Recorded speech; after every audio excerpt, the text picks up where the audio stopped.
you. Yes, thank you for coming. Yes, yes. Weighing today's hot topics against the Word of God, because He does indeed have a view. And today we're talking about all of the emotional baggage that we all tend to carry around with us.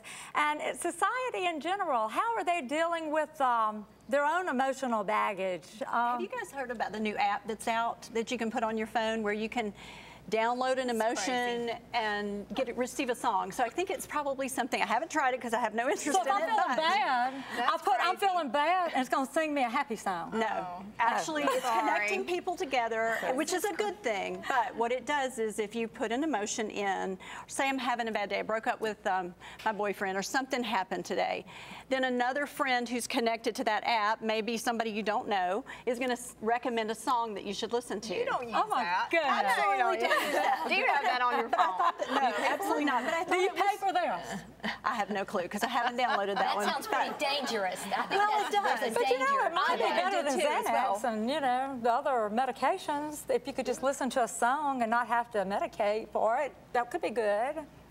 I think it depends on who's submitting the song back to you. And I think there's three ways that we handle our emotions and really deal with our emotions. First, we have to feel them. If we don't really feel our emotions, then we obviously can't deal with them. The second thing is we do have to share them. And I think that's the only thing about the app that I find value in, is that you share your emotions in that space. The problem is you need that third element, which is receiving empathy for your emotions. And with an application, all you're getting back is a song, and you don't know. You might get that Carrie Underwood song, you know, Before He Cheats, which is going to encourage you to go and key somebody's car. You know, kind of good stuff in there that really wouldn't be good. So there are not very many songs out there I like right now. Some people might turn to music. I think a lot of people are going to turn to food. If you go to any magazine, you're going to see comfort food, comfort food. That would be me. And I heard on a radio talk show, this lady she had called in, she had terrible stuff going on, and they said, well, how are you coping, hon? And she said, well, I'm about 200 pounds overweight. And she said, oh, she said, you use the food glue. Food glue? Food glue. That was she said, that's what you're using to hold yourself together. And I think a lot of people are using food to hold yourself. Yeah. Ooh, that's powerful. And you know, I think even the iPhone and the apps and all that, going back to that, you know, that's really medicating a lot of people in society today. You know, we pull out our phone and we don't have to interact with anybody. We're just in the phone. Instead of connecting us, it disconnects us. Right, exactly. That's what And society is capitalizing off of it. Yeah. You're right. You know, it's a moneymaker. Yes, you know now. And just like you were saying earlier, that's why I was asking you: is there a cost for that?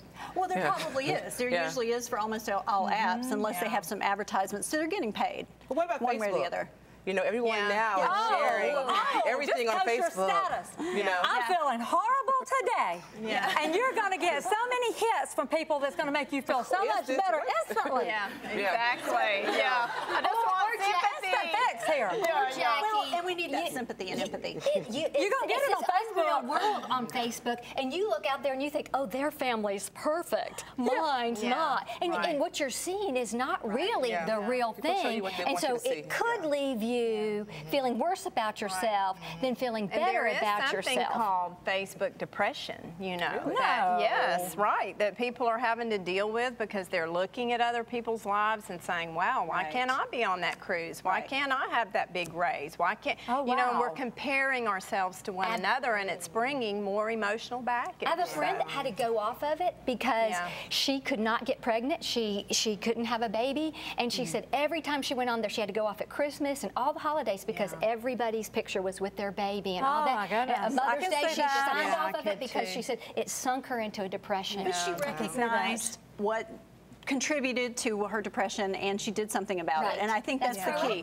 We have to be proactive. We have to recognize, accept that we feel that way, share it with someone, share it with a safe person, and then proceed to take in the empathy that we need. You know, at the same time when we're sharing, I think it's important to not put your baggage on people. You know, some people, you know, look to do that. You know, they're always, you know, complain. They're always sad. They're always unhappy. It's like they don't want to be, you know, and maybe that they're looking for misery loves company. Yeah, you know. Absolutely. You know. Well, we're called to carry our own load. We are called to help others with their burdens, but we are called to carry our own load, which is important, not to dump on people. But there are we some still have people. there are some people you got to have somebody you can share with. But there are some people that I come to you and I say, Ann, tell me what's bothering you. There are some people you could tell me what's bothering you, and I would take it on myself. And I would get depressed. Just listening to what you're going through. It would overwhelm me to the point, on top of what I'm going through, with your stuff too. I agree. Yeah, I do that all day long. You know, I'd be worried about her stuff all day. Yeah, you really have to focus to allow God to take that emotional baggage from somebody else and leave it with Him, because you know we're not God. We can't. If you were at the airport and that carousel baggage, would you grab somebody else's baggage and take it home? No. And so don't take somebody. You pray for that person. You pray over that person. You might give them some counsel, but don't take their baggage home with you. You got to know where to draw the line. But I know exactly what you're saying, because when I first started working and discipling with foster kids, it was very hard to come home and know those stories and not bring them home with me and know the pain and suffering that they've gone through and that they're dealing with as emotional baggage, and not take it on myself and just, you know, feel that. But through time, I learned how to deal with it.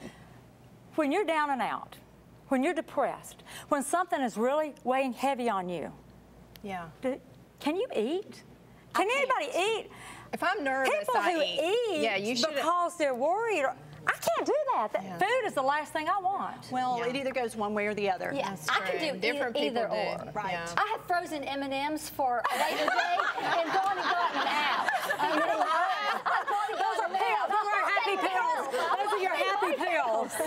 Yes. You have any back there in the dressing room? That sounds great. I'll have to do that. Yes. Now, chocolate I can do. Chocolate I could do anytime, you know. But just to sit down and eat a meal, that's when I can tend to lose the most weight, is if something's bothering me, because I don't want the food, you know. It's good. So, but different people go, different people go different ways with it, and some people do eat to deal with their hurt and emotion and anxiety and stress. I think exercise is great for that. Exercise is great. Prayer is good.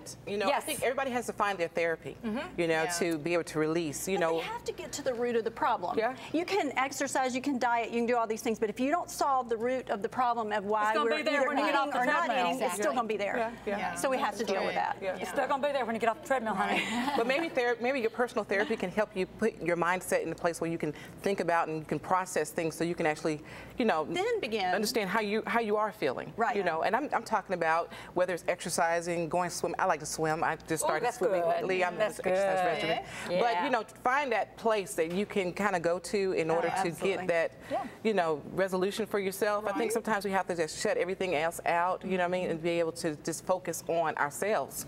You know, if it's an unhealthy thing. But right now we got to focus on the cameras, because we're going to a break and we're going to take it right back up when we come back. Thank you.